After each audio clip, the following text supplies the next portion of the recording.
Dice la palabra de Dios: y Él os dio vida a vosotros cuando estabais muertos en vuestros delitos y pecados, en los cuales anduvisteis en otro tiempo, siguiendo la corriente de este mundo, conforme al príncipe de la potestad del aire, el espíritu que ahora opera en los hijos de desobediencia, entre los cuales también todos nosotros vivimos en otro tiempo, en los deseos de nuestra carne, haciendo la voluntad de la carne y de los pensamientos, y éramos por naturaleza hijos de ira, lo mismo que los demás.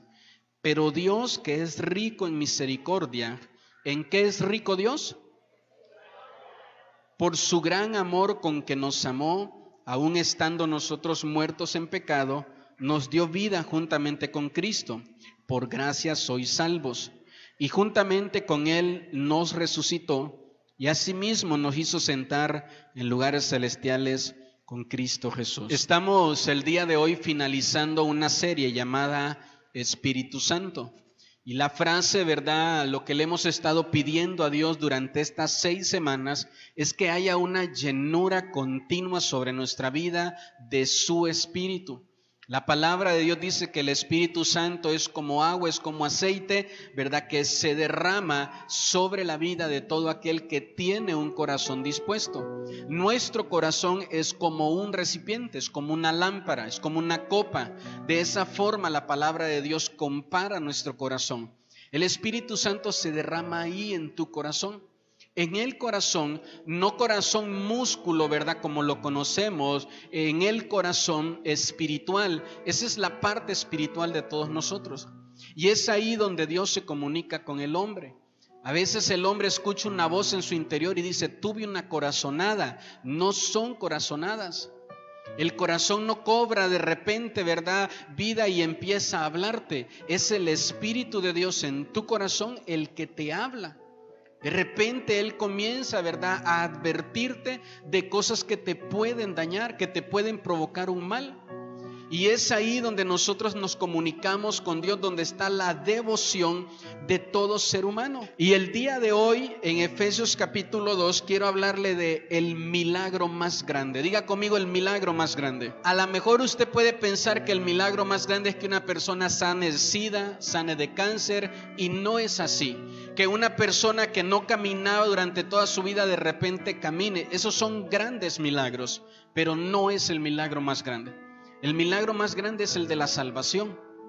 Porque si tú de repente, ¿verdad?, tienes un órgano que está dañado y el Señor lo sana, tarde o temprano ese órgano va a dejar de ser, vas a morir. Porque no es eterno tu cuerpo. Que haya un milagro, ¿verdad?, en tu cuerpo no es el milagro más grande. El milagro más grande es la salvación de tu alma. Jesús dijo: no le tengan miedo al que puede hacerle algo al cuerpo, ténganle miedo al que puede hacerle algo al alma, porque el alma es eterna. El alma tiene 2 lugares para ir: el cielo o el infierno. Y con esto lo que quiero es que usted sea consciente, ¿verdad?, de que su alma va a ir a uno de esos 2 lugares, pero depende de las decisiones que tú tomas hoy en vida. Normalmente tenemos una vida muy mala de pecado, ¿verdad? No nos portamos tan bien y decimos: ahorita no voy a la iglesia, voy mejor después, porque sabes que estás mal, porque piensas que al venir a la iglesia el Señor te va a condenar. Y no es así. Jesús no vino a esta tierra para condenar a nadie. La palabra dice: el que rechaza a Jesús se condena solo. Pero Jesús no puedes tú recibirlo, y ya que Él está en tu corazón, Él te va a decir: ¿sabes qué? Este corazón está lleno de rencor, está lleno de odio, está lleno de mentira, está lleno de cosas incorrectas, en ti no puedo hacer nada, te vas al infierno. Jesús no va a hacer eso. El día que tú le abras tu corazón a Jesús y Él entre en ti, Él va a empezar una obra de purificación. Todas las cosas que están mal en tu corazón van a empezar a ser restauradas por Él. De repente tú tienes en tu corazón una amargura, y la amargura se crea en nuestra vida por ser rechazados. Y tú dices: pues fui rechazado desde niño, desde niña, desde pequeño, y eso es algo que ha ido creciendo en mi corazón. Pero cuando viene Jesús, Él te enseña el valor del amor, el valor de la aceptación. Si alguien te acepta, alguien te abraza, alguien te recibe como eres, es Jesús. Normalmente, ¿verdad? Decimos, pues yo no me porto mal porque no mato a nadie, porque no robo a nadie, porque no hago cosas así terribles que se miren. Pero ¿cómo está tu alma de odio? El odio no se ve. Imagínense que el odio se mirara. Imagínense que los malos pensamientos se miraran. ¿Cuántos no estaríamos llenos de todas esas cosas y los demás se darían cuenta? De repente tú dices, está bien, te perdono, pero de corazón sabes que no estás perdonando. Y un pecado que puede amargar tu corazón es la falta de perdón. Que tú decidas, ¿verdad?, guardar odio en tu corazón porque alguien te ofendió. Y es lo que dice aquí la palabra de Dios en el libro de Efesios, que nosotros andábamos en todas esas cosas malas, ¿verdad? Que nosotros andábamos en todos esos pecados, pero que Dios, que es rico en misericordia, envió a su Hijo para que por Él fuéramos nosotros salvos. Tu alma es eterna y el día que tu alma sea sana, no habrá nada que la vuelva a enfermar, no habrá nada que la vuelva a dañar. Le va a pertenecer a Jesús. Y como leíamos en el pasaje de inicio, vas a tener un sello ahí en tu alma de que tu vida le pertenece a Jesús. No habrá espíritu, no habrá demonio, no habrá diablo, no habrá nada que pueda poner una mano sobre tu alma una vez que tú le perteneces a Él. No habrá nada que pueda hacer algo en contra tuya. Por eso es que escúcheme bien, ¿cuál es la mentira más grande que el diablo quiere que tú creas? Que Dios no te puede perdonar de tus pecados. Que tus pecados son muchos, que son muy grandes y que Dios no tiene perdón para ti. ¿Cuál es la mentira más grande que el enemigo quiere que tú creas? Que tú no puedes estar yendo a una iglesia porque no eres perfecto y porque cometes muchos errores. Y cuando tú crees ese tipo de cosas, entonces tú te empiezas a alejar de un Dios que crees que te va a castigar. Cuando la palabra de Dios dice aquí en Efesios capítulo 2, verso 4, que Dios es rico en misericordia. ¿Dios es rico en qué? No importa cuán grande sea la multitud de tus pecados, escúcheme bien, todos tus pecados no pueden acabarse la misericordia de Dios. Todos tus pecados no pueden acabarse la misericordia de Dios, pero la misericordia de Dios sí pueden ponerle fin a todos tus pecados. Sí pueden terminar con todo eso, ponerle un fin y que comience un tiempo nuevo sobre tu vida. ¿Sí dice amén conmigo? Entonces la obra de Dios a través del Espíritu Santo es regenerarte. Es poder darte, ¿verdad? La palabra regenerar viene de un nuevo génesis, un nuevo inicio, un nuevo comienzo. De repente cuando el esposo le falla a la esposa, o la esposa al esposo, ¿verdad? O se pelean, o ya no pueden, sienten que ya no pueden estar juntos. De repente hablan entre ellos y dicen, mira, vamos a volver a comenzar. Vamos a volver a darnos otro tiempo, otra oportunidad. Vamos a darnos una oportunidad más. ¿Verdad? Está bien, te perdono porque quiero que esto, ¿verdad? Que nuestro matrimonio no se pierda, se restaure. Vamos a darnos una oportunidad más. Y cuando tú vienes a Cristo, cuando tú vienes a Jesús, lo que el Señor te dice a ti es, te voy a dar una nueva oportunidad. Te voy a dar una nueva oportunidad. Y tú dices, es que ya a lo mejor he hecho muchas cosas malas. Usted no sabe todo lo que yo he hecho mal en mi vida, las malas decisiones que he tomado. Si la misericordia de Dios se derrama en ti, vas a poder tener una nueva oportunidad. Nadie de los que está aquí, ¿verdad?, es un santo que no hizo nada malo en su vida. Pero tomamos la oportunidad que Jesús nos dio, que el Señor nos dio. Y por eso es que Él nos ha hecho salvos. Si dice amén conmigo. Entonces, si algo puede cambiar la vida del hombre, no son sus propias fuerzas, sino que es el poder de Dios obrando a través del Espíritu Santo. La mayoría de la gente le ora al Padre, le ora a Jesús, pero no le ora al Espíritu Santo. Jesús antes de irse dijo, me voy, pero les dejo el Espíritu Santo.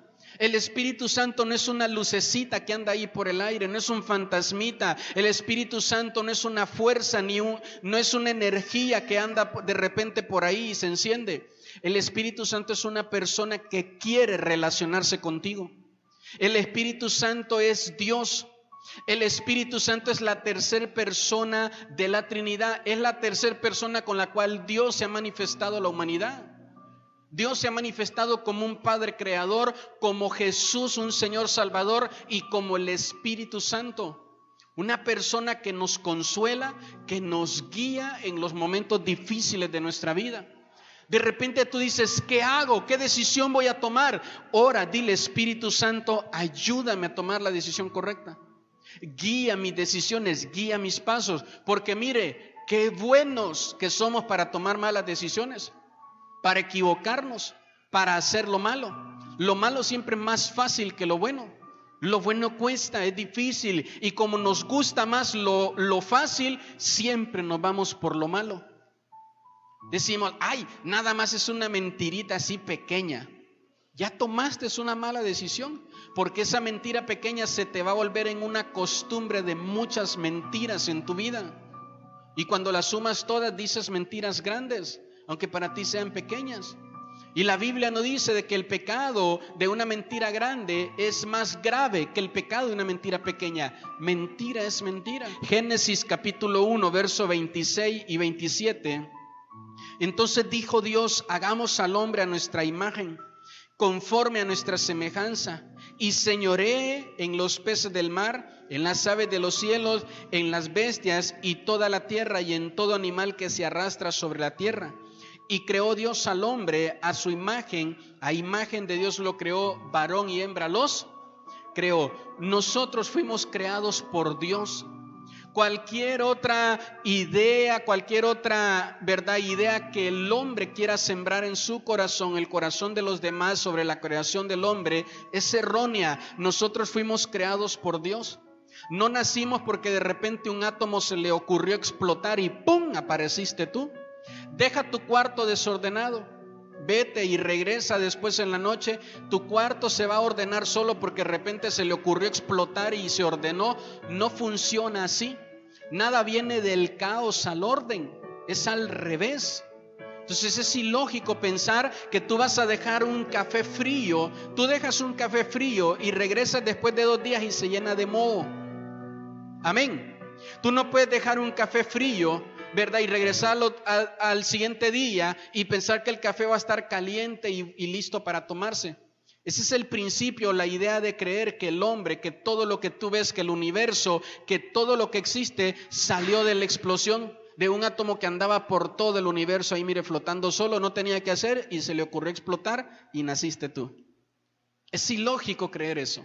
O que tú naciste de la evolución de un animal. Y sabe que hasta el día de hoy la teoría de la evolución nunca ha podido ser comprobada. Pero cuando nosotros vamos a la Escritura, podemos en la Escritura encontrar nuestros orígenes. Y escúcheme bien lo que quiero enseñarle en esta hora. Cuando Dios te está creando a ti, dice ahí el verso 26, que Él no te creó como esclavo. Dios no es esclavo de nadie. Si dice amén conmigo. Tú no puedes vivir siendo esclavo de tus pecados. De repente tú tienes un pecado y dices, cuando quiero lo dejo. Y no es cierto. Porque la palabra de Dios dice que el que peca se vuelve esclavo del pecado.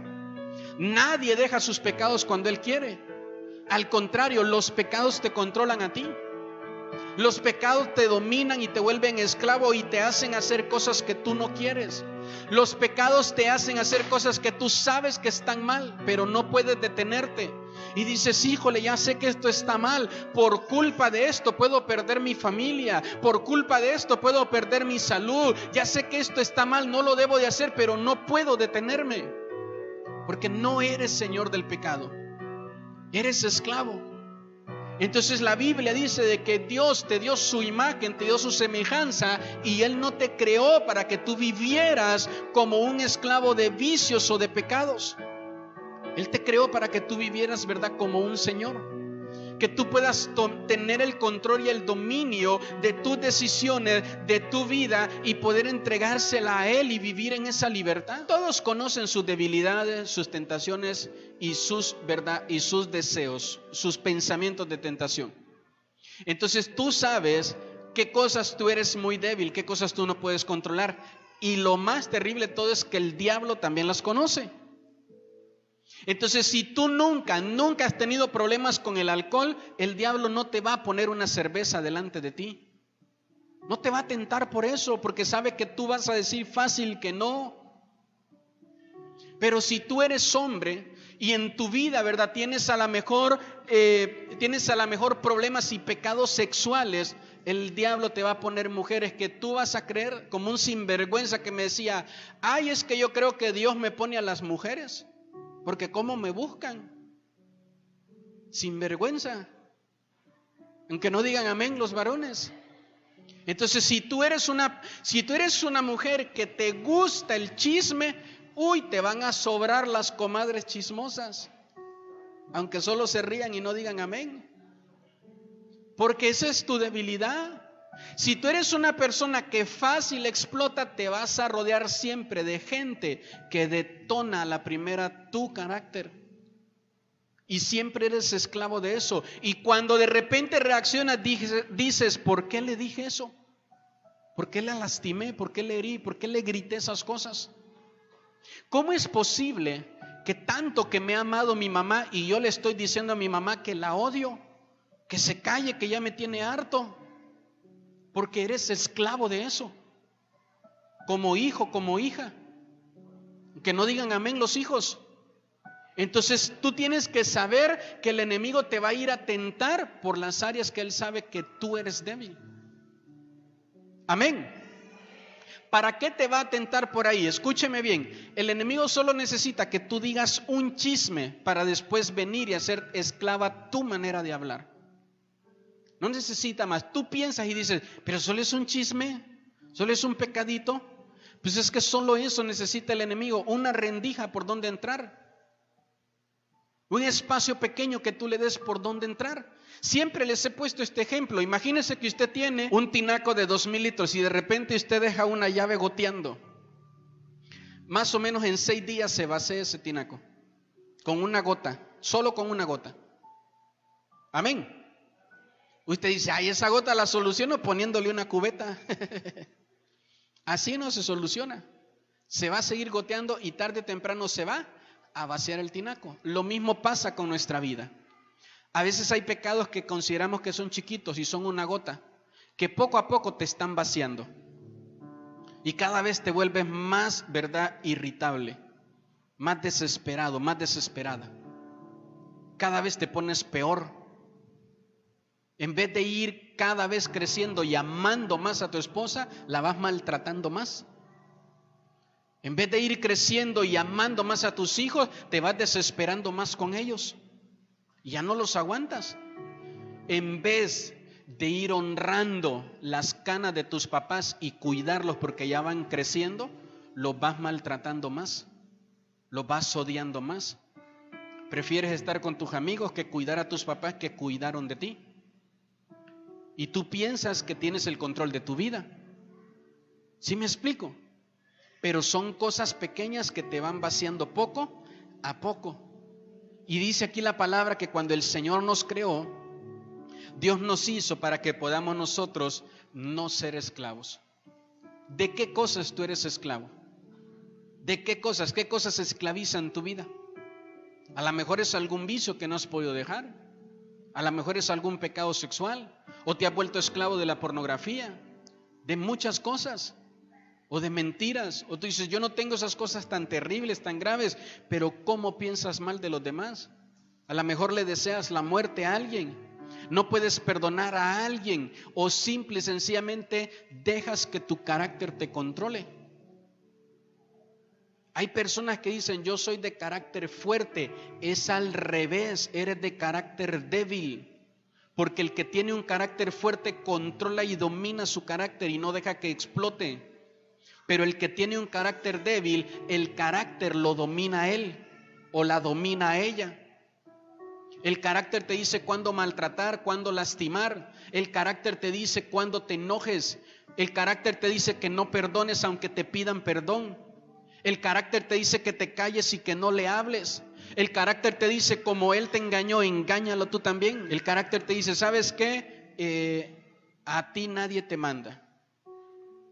A ti nadie te manda. Tú hagas lo que tú quieras. ¿Y qué importa lo que digan los demás? Mientras tú estés feliz, tú haz lo que tú quieras con tu vida. No le tienes que rendir cuenta a tus papás ni a nadie. Tú haz lo que tú quieras. Esa es una persona esclava de su carácter. No tiene control y dominio de él. Entonces Dios nos hizo y no somos obra de la casualidad. Dios te hizo. Pastor, es que yo nací a lo mejor y pienso que no debí de haber nacido en la familia que nací, porque en esa familia solo llegué a sufrir violencia, abandono y un montón de cosas malas. Pastor, y lo digo con todo respeto, yo nací, ¿verdad?, de alguien que abusó de mi mamá, de una violación. Pastor, yo no sé ni quién es mi papá, ni mi mamá sabe. Y piensas que eres un accidente, y piensas que eres un error, y tú no eres ningún error. Amén. Que tu papá, que tu mamá hayan cometido errores no significa que los cometió Dios. Dios sabe por qué estás aquí y por qué te tiene aquí. Y tú no eres un error ni tampoco eres obra de la casualidad. De repente iban caminando, tus papás se cayeron y ¡pum!, saliste tú. No fue así. Eres un plan y un propósito de Dios. Y tú no vas a encontrar el propósito de tu vida viviendo lejos de Dios. Tú no vas a saber para qué estás aquí en la tierra viviendo apartado o apartada de Dios.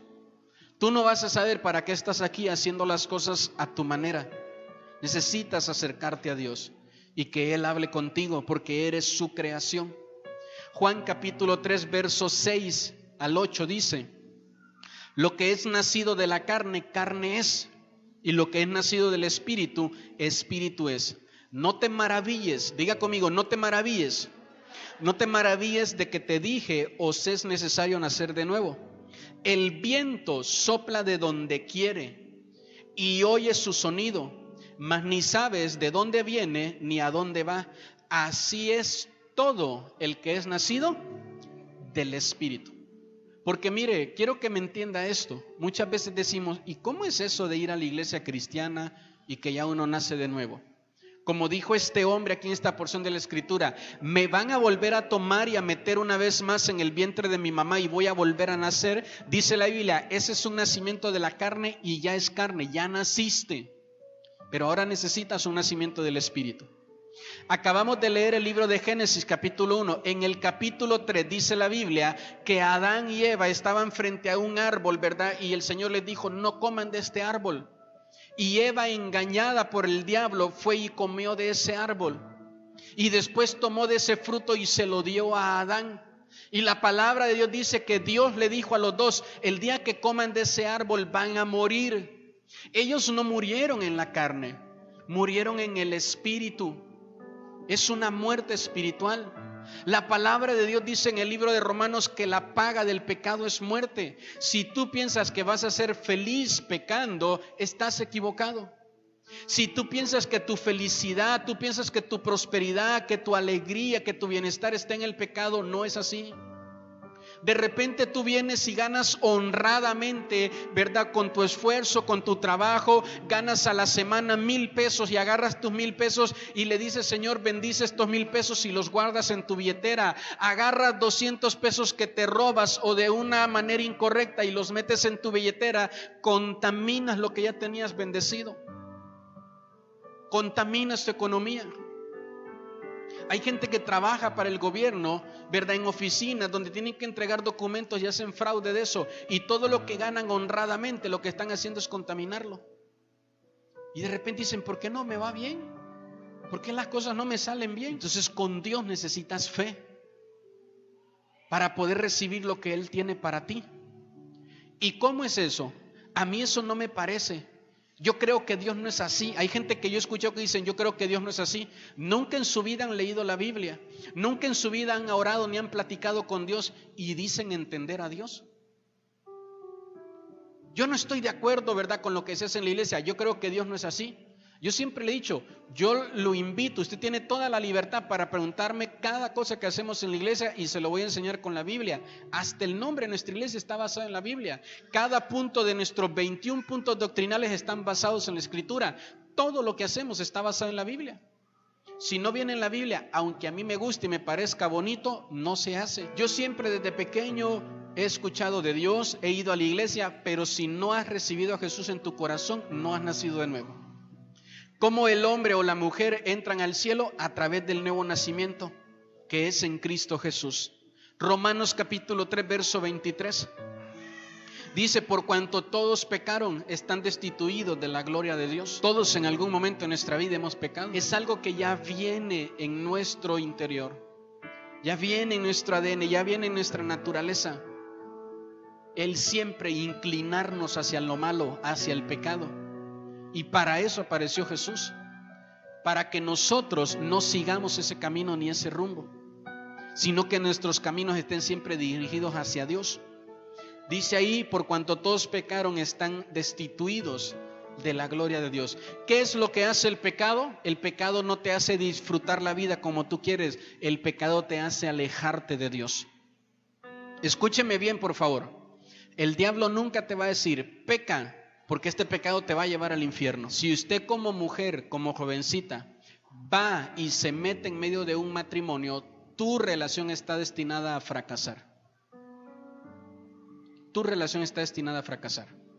No hagas eso. Mejor espérate el tiempo de Dios y que Dios te conceda un hombre y una mujer para ti. Tú puedes decir, pastor, mire, pues yo me enamoré de un hombre, él era casado, pero él dejó a su mujer y ahora nos amamos. Ese amor se va a convertir en maldición porque no proviene de Dios. Y por muy feo que eso se escuche, quiero ser honesto en esa parte. Y está destinado a eso. Tú no puedes querer ser feliz con algo que divides, porque la división, dice la Biblia, que vino de parte del diablo. El primer divisor en la historia fue Satanás, dividió los ángeles. Él se trajo una tercera, cuarta parte y en el cielo quedó una cuarta. Eso es lo que enseñan las Escrituras. Y desde ese momento la división siempre ha estado maldecida. Aquel hombre o aquella mujer que divide una iglesia se maldice para toda su vida. El que divide una iglesia, le van a dividir su familia, porque son los principios. Entonces tú no puedes venir y querer pretender que vas a ser feliz así. Tarde o temprano, por mucho que se amen y que se juren y que digan que van a ser felices, tarde o temprano se va a venir abajo eso. Y no digas, ay, se me vino abajo porque el pastor dijo. No, es que esto es lo que pasa. El pecado no trae felicidad. La paga del pecado es muerte. El día que el diablo te pase la factura de todos los pecados que tú has disfrutado, te vas a dar cuenta que todo termina en muerte. Todo termina mal. Entonces mi deseo como pastor, mi consejo como pastor es, si tú llevas un camino de pecado, regrésate de ese camino y pon tu vida en Jesús. Él es el único que puede ayudarte. El pecado es la fuente de todas las tristezas en el ser humano. Si tú no arreglas tu vida de pecado, puedes estar casado con el mejor hombre, con la mejor mujer del mundo, y cada vez te vas a sentir triste. Puedes tener los hijos más maravillosos y no los disfrutas. No estás con ellos, no los cuidas, no los atiendes. Puedes tener el mejor trabajo del mundo y no eres feliz. El pecado es la causa de la tristeza del ser humano. ¿Sabes por qué te sientes triste? Porque la tristeza provoca en ti un vacío. Y ese vacío busca llenarlo con algo más y con algo más. Y cuando tú estás triste porque estás pecando, tienes una esposa, pero dices, creo que me merezco otra mujer. La del trabajo me sonríe, me guiña el ojo, me dice que qué bien se me ve la corbata, que qué bien me veo peinado. Si te estás quedando hasta pelón, hombre, deja de hacerle caso. Amén. Entonces siempre te va a provocar una tristeza para que tú vayas. Es como los hijos. Cuando tienen esta tristeza, no disfrutan a sus papás y los hijos dicen, ay, cómo me hubiera gustado que ellos fueran mis papás. Cómo me hubiera gustado que él fuera mi papá.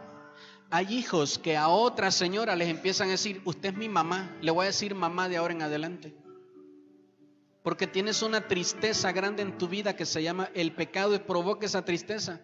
Y es una insatisfacción que te va siempre a tener sedienta tu alma. Y vas a buscar satisfacer esa sed en lugares incorrectos. Para recibir el perdón de Dios, para recibir el perdón de todos tus pecados, para recibir el milagro más grande de la salvación, necesitas aceptar a Jesús como tu Señor y como tu Salvador. Segunda de Pedro, capítulo 1, verso 4, dice: por medio de las cuales nos ha dado preciosas y grandísimas promesas, para que por ellas llegases a ser participantes de la naturaleza divina, habiendo huido de la corrupción que hay en el mundo a causa de las concupiscencias. Escúcheme bien, pastor, ¿qué significa concupiscencia? Significa deseos de tu carne desordenados. El deseo, Dios nos ha puesto, tenemos un deseo natural. Todos los seres humanos tienen el deseo de tener relaciones sexuales, pero el diablo los ha desordenado y a eso se le llama concupiscencia. Que tú te andes acostando con una mujer sin estar casado, fuera de matrimonio, eso se le llama fornicación. Que tú estando casado te andes acostando con otra mujer que no es tu esposa o tu esposo, eso se le llama adulterio. Ay, no, nosotros lo llamamos más bonito, suena muy feo decirle fornicación, nosotros lo llamamos unión libre. Se llama fornicación. Entonces eso es lo que la palabra de Dios, mire, aquí dice que Dios tiene para nosotros grandes promesas, habiéndonos apartado de todas esas concupiscencias, habiéndonos apartado de todas esas cosas. Segunda de Corintios capítulo 5 verso 17 dice: de modo que si alguno está en Cristo, nueva creación es. Pastor, yo he hecho muchas cosas malas. Recibe a Cristo en tu corazón y deja que Él te haga una nueva persona, un nuevo hombre, una nueva mujer. Y es lo que dice ahí, ¿verdad? De modo que si alguno está en Cristo, nueva criatura es. Las cosas viejas han pasado. Y he aquí, desde el día que tú recibes a Cristo, empiezan a hacerse cosas nuevas en ti. Hay dos cosas, póngame atención, hay dos cosas que provocan el pecado: condenación, ¿verdad? Que es ir al infierno, y consecuencias, que son frutos. Lo que tú siembras lo vas a cosechar. Cuando tú vienes a Cristo, Él te perdona de la condenación. Ya no vamos al infierno. ¿Sí dice amén conmigo? Pero las consecuencias las vas a pagar. No es de que ya me salí con la mía. Hago lo que quiera, vivo como quiera y ya me salí con la mía. Nada más recibo a Jesús. No, las consecuencias las vamos a pagar. Pero escúcheme bien, el día que tú saldes tu cuenta con el Señor y estés puesto a cuentas con Él, empiezan a venir cosechas de cosas muy buenas. Empiezas a vivir la vida que Dios tiene para ti. Empiezas a ver una verdadera felicidad y una verdadera prosperidad en tu alma. Romanos capítulo 8, verso 16 dice: el Espíritu mismo da testimonio a nuestro espíritu de que somos hijos de Dios. Entonces, ¿qué me hace a mí ser un hijo de Dios? Dice ahí, el Espíritu con E mayúscula da testimonio al Espíritu con E minúscula. El Espíritu Santo al Espíritu humano. Dice, el Espíritu Santo da testimonio. Tengo al Espíritu Santo, ese es el testimonio, ese es el testigo de que soy hecho un hijo de Dios.